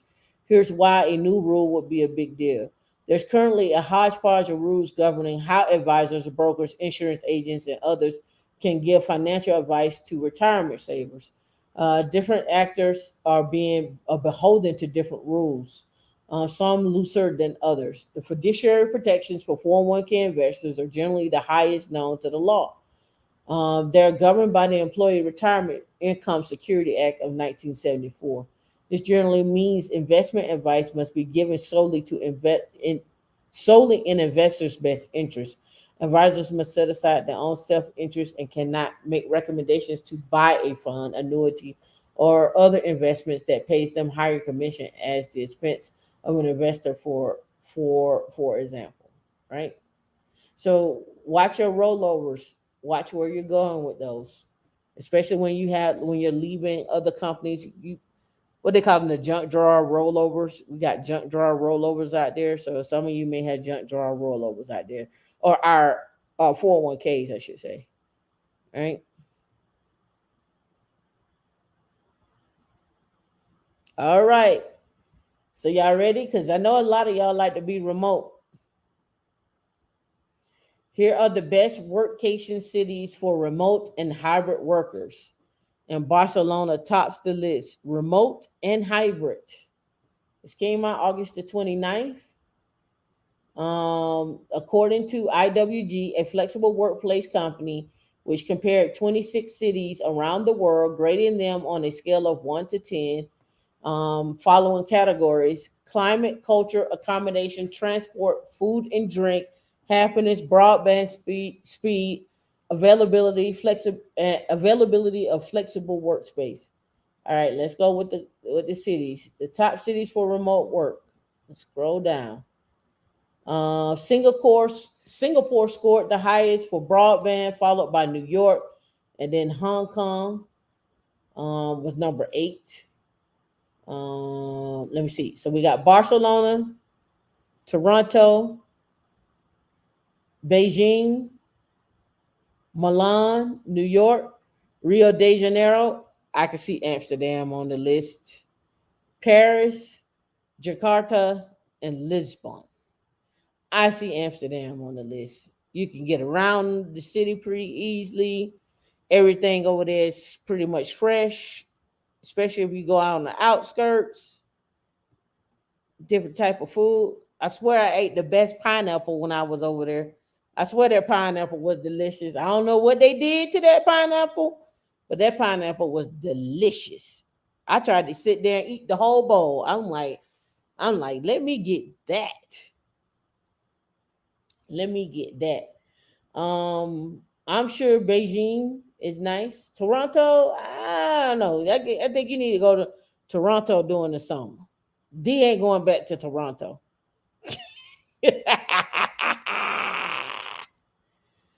Barcelona, maybe so.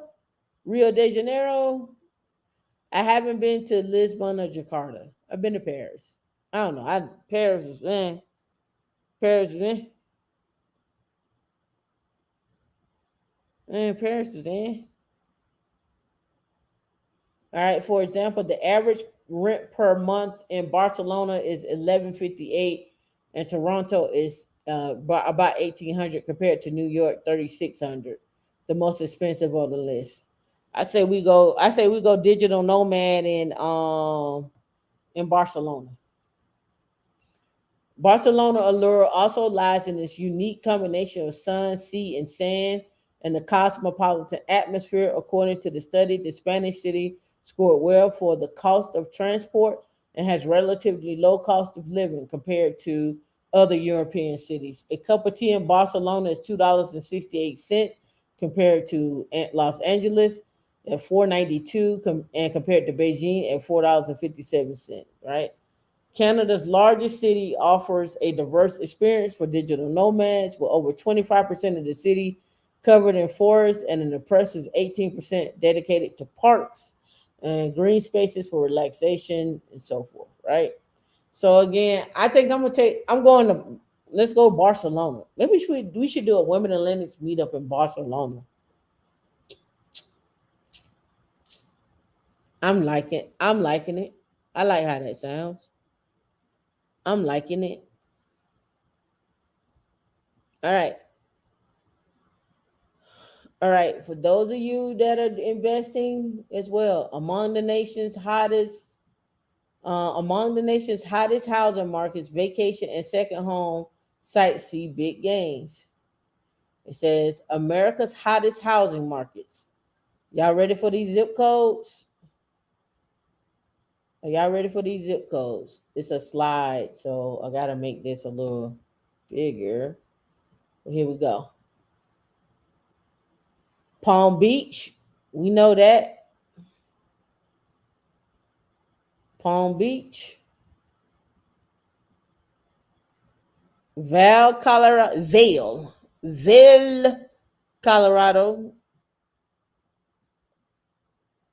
New York, in particular, 112. Avon, Colorado. I don't know where that's at. Avon.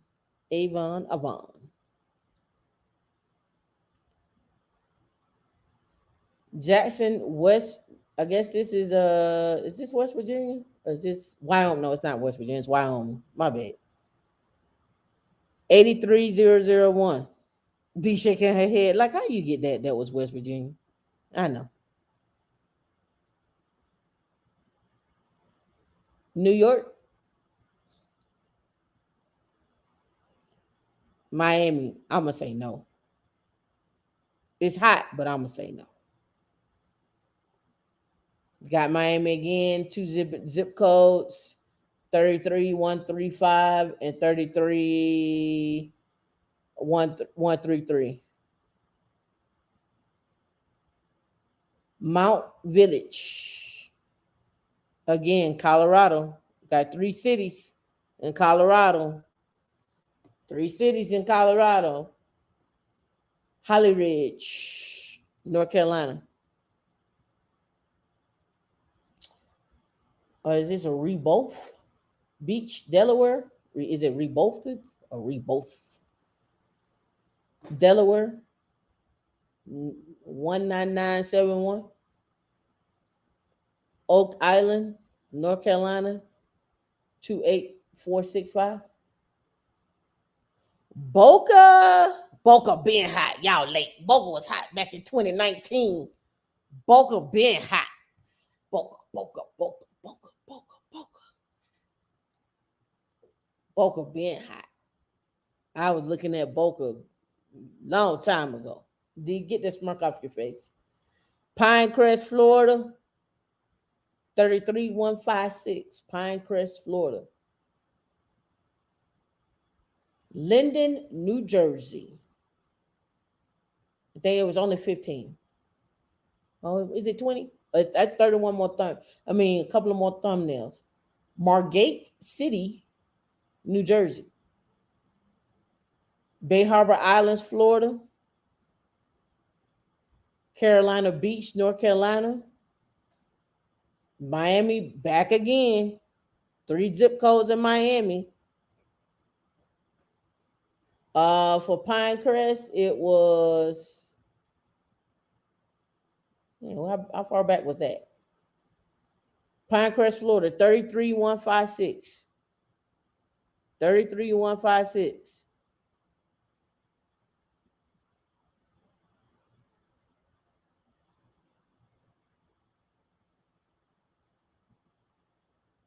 Fort Lauderdale, 33304. Aspen, we back. Colorado, 4 cities. Edwards, Colorado, 5 cities. They just telling y'all to buy in Colorado. Orange Beach, Alabama, 36561. A Fall, Idaho. I don't even know what it's at. 83801. Santa Rosa Beach, 32459. These are the hottest housing markets right now. Go look. We're gonna look for some multifamily units. I'm gonna take this list and we're gonna look for some multifamily units. Manhattan, Montana, 59741. Bristol, Vermont, 05443. College Grove, Tennessee. College Grove, Tennessee. And then they got 10455 for New York, and this is the last one. Wildwood, Wildwood, New Jersey. All right. Those are the hottest housing markets. Now, with that being said, let's go over here, and let's type in Boca. Oh, I should have went back to that list because there are certain zip codes that they say. All right, it's automatically pulls up for multifamily for me. And let's pull this up. And let's pull that up. Now look how Boca is around the water. So you got to consider flood insurance here. Welcome to the city of Boca.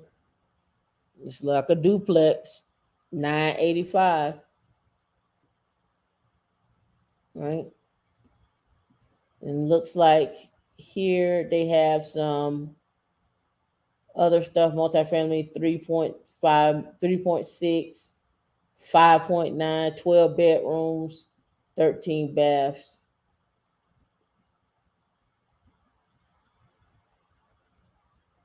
You would think that's somebody's house.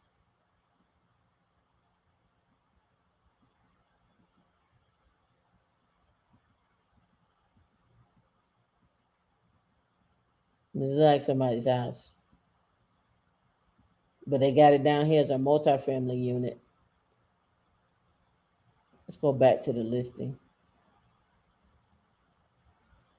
This is an exquisite fourplex with 8,000 square feet of opulent space.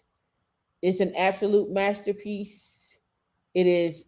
This property comprises of 4 individual townhomes, each with a fireplace and a garage. 3 other townhomes have 3 bedrooms, 2.5 baths. The crown jewel spans 3 stories and boasts 3 bedrooms and 3.5 baths. Ascend to the rooftop and you'll discover breathtaking panoramic views. The generating income for this one is $324,000 a year. It's not only offers a lifestyle of your dreams, but it's lucrative. So you can go owner occupied on this and do your 5% down. Go in with some investors and do some 5% down. Right? You're on the water. 3 individual townhomes that you will own. There's a pool in the back. Right? It's already been renovated. I don't know what the Airbnb rules are on this one. I don't know what the Airbnb rules are. But as you can see, it's clean. Have it checked for structural, make sure the integrity of the structure is right. This is nice. You get a gross what I'm assuming that may be net 324. I hope it's net 324, but it ain't bad. It ain't bad. It ain't bad. What's your thoughts? What's your 5%?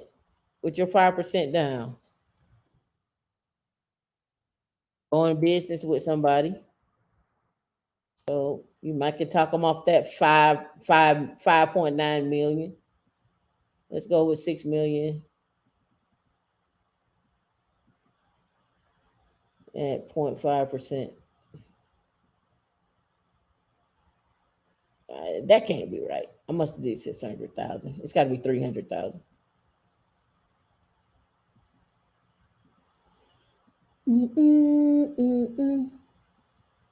Yeah, 300,000.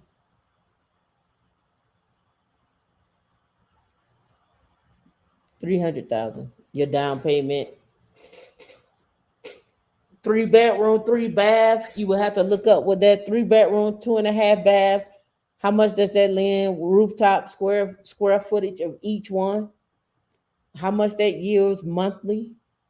If they getting 324, let's go back to the calculator. If they getting 324, was it 4 units or three?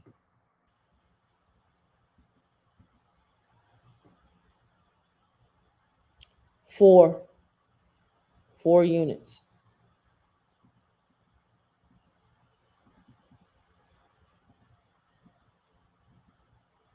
81,000.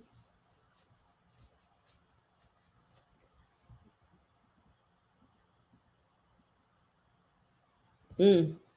They charging approximately 7,000 a month. 7,000 a month approximately.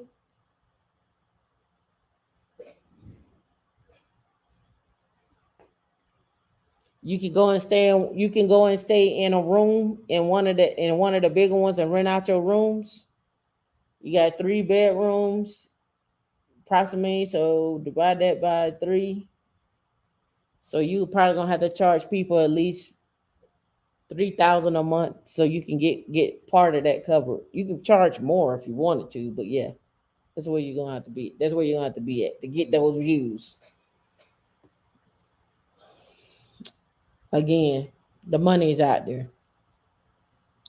All right, let's go. 5%. We talked about that. Oh yeah, I thought this was job alert right here. This is a job alert.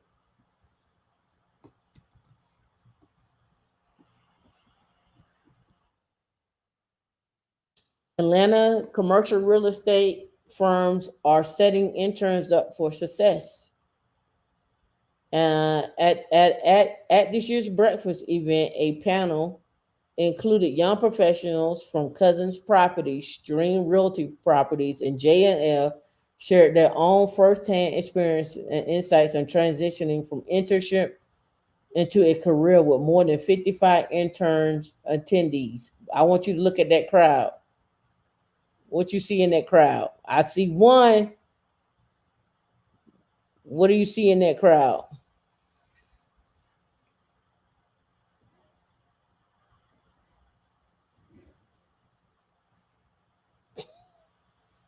What you see in this crowd?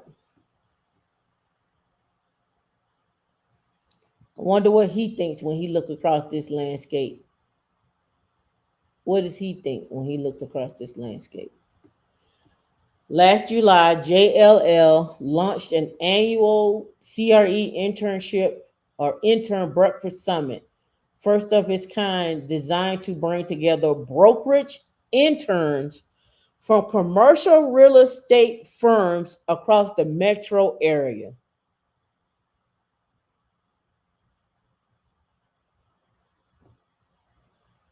All right. So, brokerage interns from commercial real estate. The now annual event provides interns who are getting their start in a complex industry the chance to network with their peers, meet leaders, and hear from a panel of young brokers who began their careers as interns. At JLL, we consistently strive to create opportunities for young, talented individuals to learn and grow, said JLL office tenant rep, lead, and senior managing director. I guess it's Ryan Pennington. I wonder if she's Ken the Bridger, who introduced this year's event through our breakfast summit and our summer internship program. We're able to foster that talent and equip participants with the tools they need to find success in our industry. I am proud of my team's fervent support to the next generation of real estate, and we hope to host events for years to come. All right. One of the skills, on the skills college students can master to set themselves apart from the industry, networking, speaking, being able to put yourself in uncomfortable positions, being able to follow up, consistency, things you won't learn in classroom but will learn out and about. Networking is important. It's not just about getting to know your intern peers. It's getting uncomfortable and and setting meetings with people in higher positions. I tell y'all all the time, go on CEOs and managers calendars and just set an appointment. Like, I want to talk to you, right? um Getting involved in certain organizations with your college or sorority or fraternity will set you apart because it teaches you crucial networking skills before you have to apply them in real world. Go join a group, and start talking. Here are the people that put it together. JLL, Cousins Properties, and other top firms will come to close in August, and participants will return to their colleges and so forth. Emily Holmes and so forth. Right? They just got a list of stuff right there. If you are in the DC area, you should be looking at DCRE, Diversity in Commercial Real Estate. They just had a big conference. I bought tickets for online. I attend some of their online events. But here's a way. Right here, here's HJ Russell. If you know about HJ Russell in Atlanta, you should know that. Here is the conference is coming up in July. Sponsorship, recruiting, so forth and so on. I get their emails and so forth. So again, when we're talking about real estate, here's another perspective from being a broker to being a in commercial real estate, multifamily units, commercial, and so forth, apartment buildings. The list goes on. With subdivisions, the list goes on, right? Um, Somebody said brokerage money is big. Yep. I'm just trying to get you to understand, like, okay, I make my money in tech, but I just don't have to put it in my 401k. 401k, HSA, IRA, that's a part of your journey. It doesn't have to be the only part of your journey, right? It doesn't have to be the only part of your journey. So go check out DCRE. They have it every year in DC.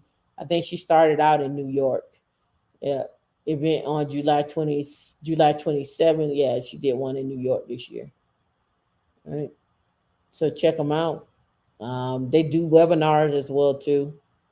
If you want to take a look at the 600 attendees and so forth. So you know, um, take a chance, get in the room.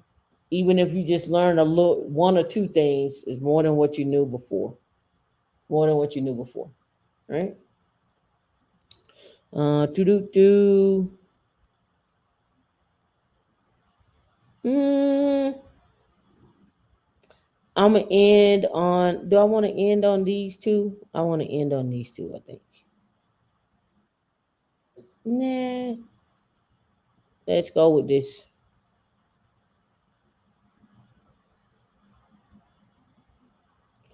All right, all right. Avoid these common mistakes to help you achieve financial freedom. What do you think the number one is? I'm gonna say number one is probably like not saving at all, not trying at all, right?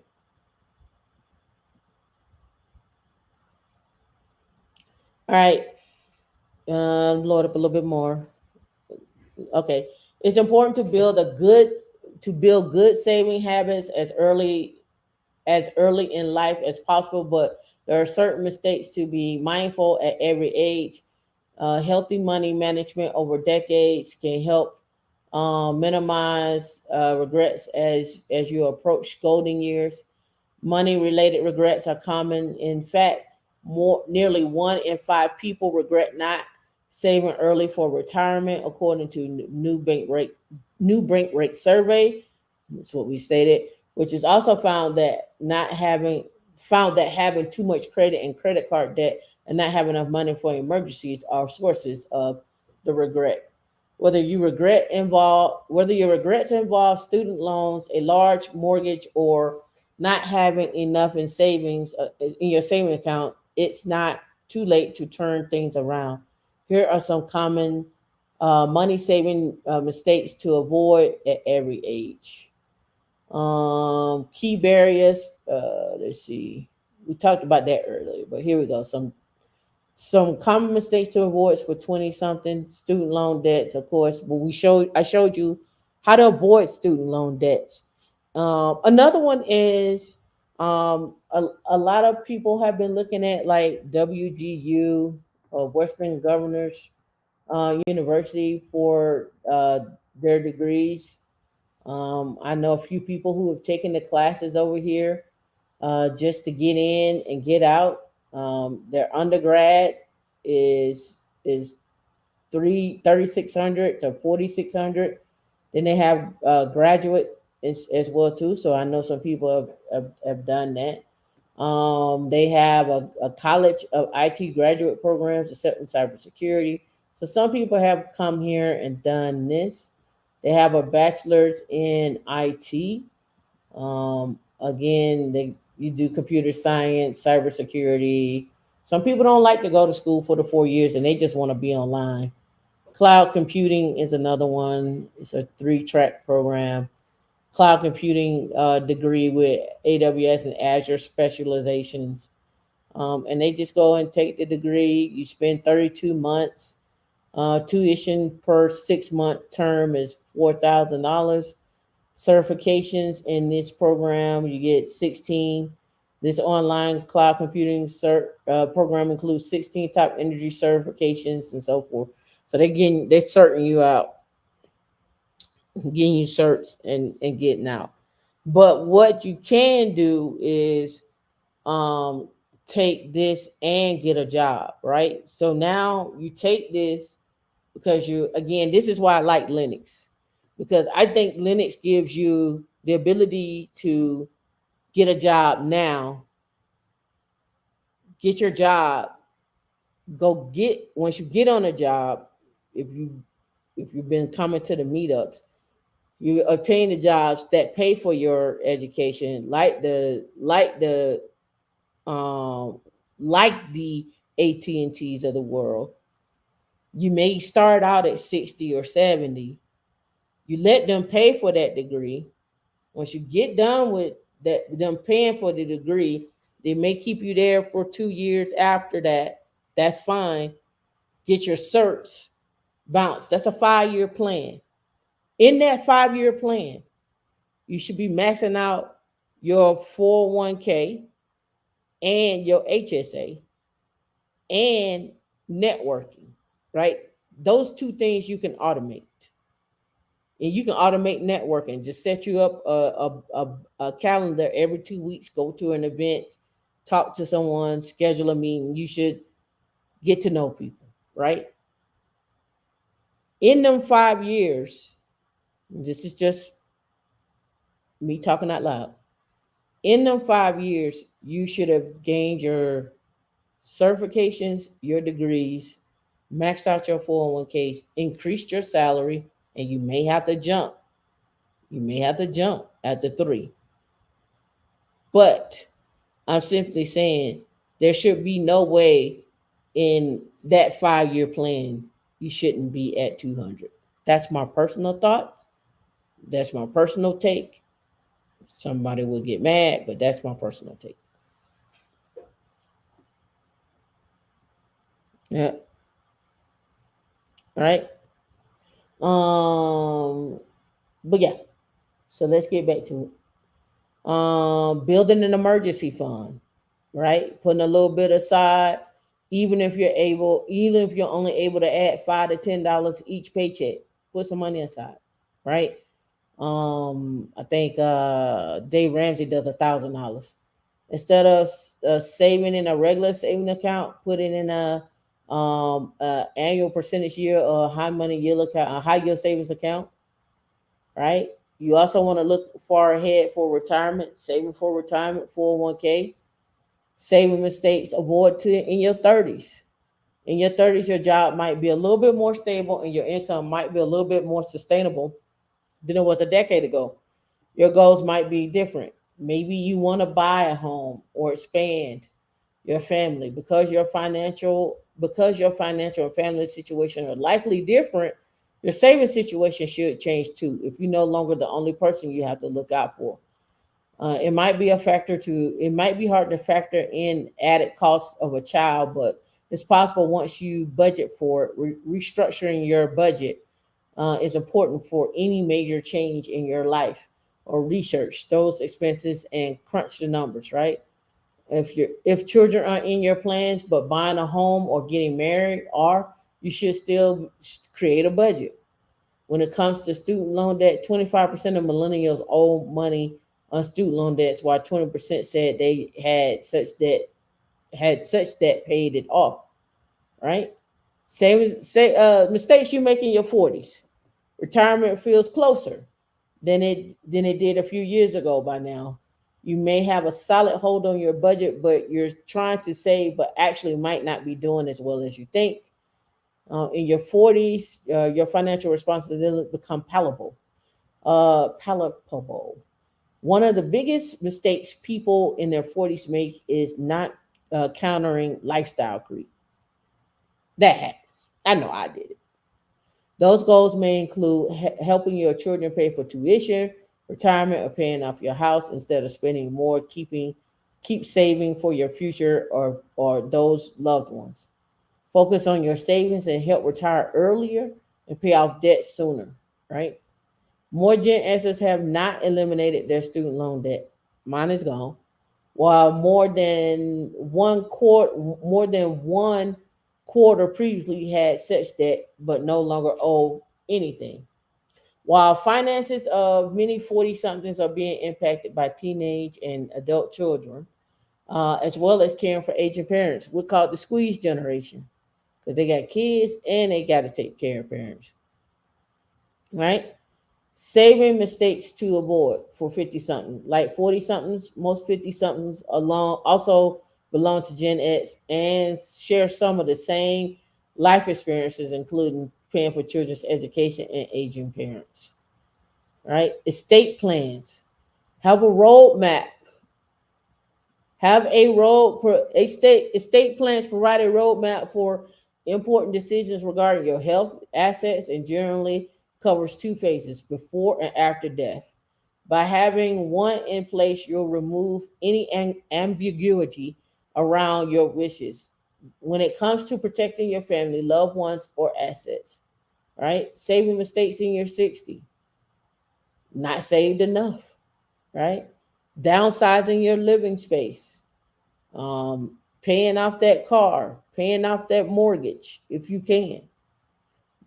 Bottom line, it says no matter the decade you're in, it's never too early or never too late to brush up on your money management skills. I think we should bring in a money manager or something like that. Create a budget. Careful budgeting can free up dollars for things like investing and increasing your savings. When you have credit card debt or student loan, don't forget to make debt repayment a priority in your budget. Right? See you later, Tashika. Yep. Chris, good luck on the Centos and school. Right? I think that's all I had today.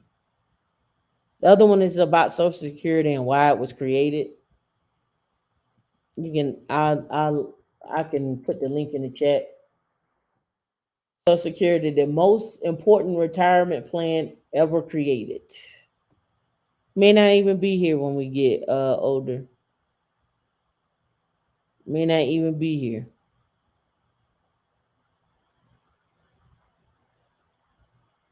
Yeah, I think I covered everything. I think I covered everything.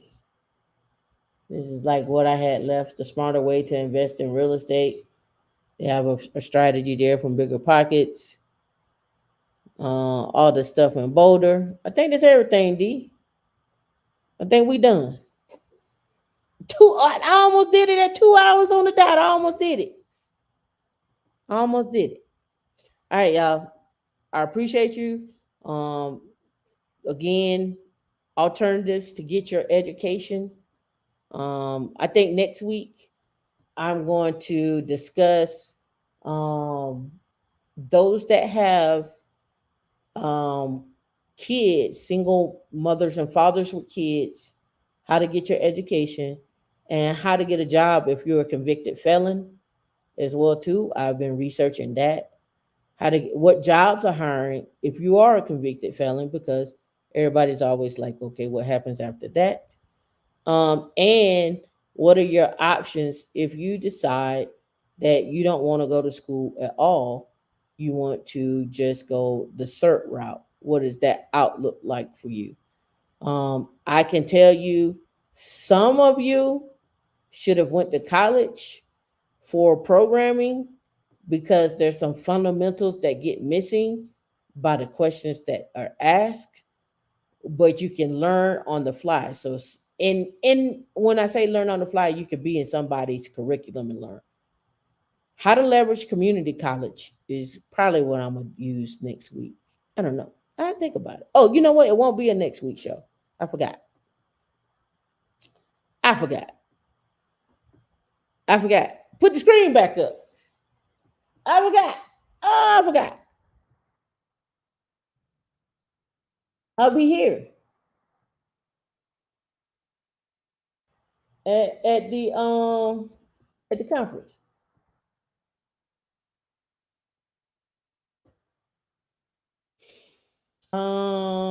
Events. I gotta finish this out today. Government contracting conference. Is next is this week coming. Yeah. Is this it? Yes. All right. So go Con Giants. I will be attending. I will be talking at this conference as well. We'll be talking about some government contracting. Some people are looking for people.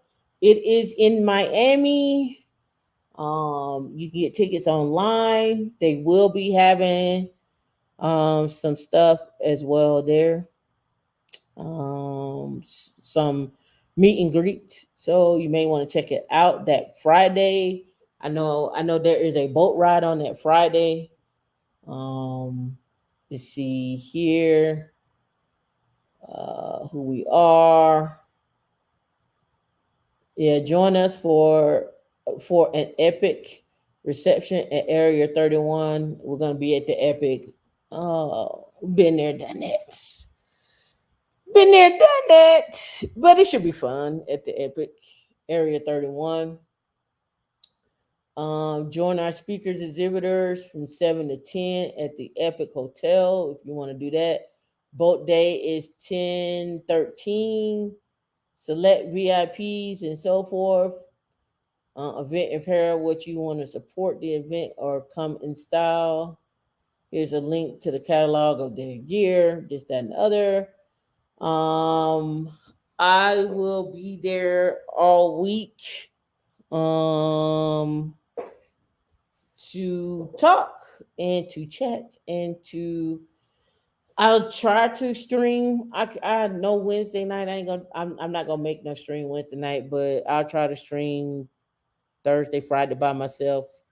I'll probably have to contact Dee to have her set me up something so I can stream live, or I have to see. StreamYard should have an app. Don't StreamYard have an app where I can download it on my phone, D, and and maybe go from there. Maybe, I don't know. We'll see. We'll see. All right, let's see. The kids constantly harass the IT department. I finesse CC for, I don't know who CC is.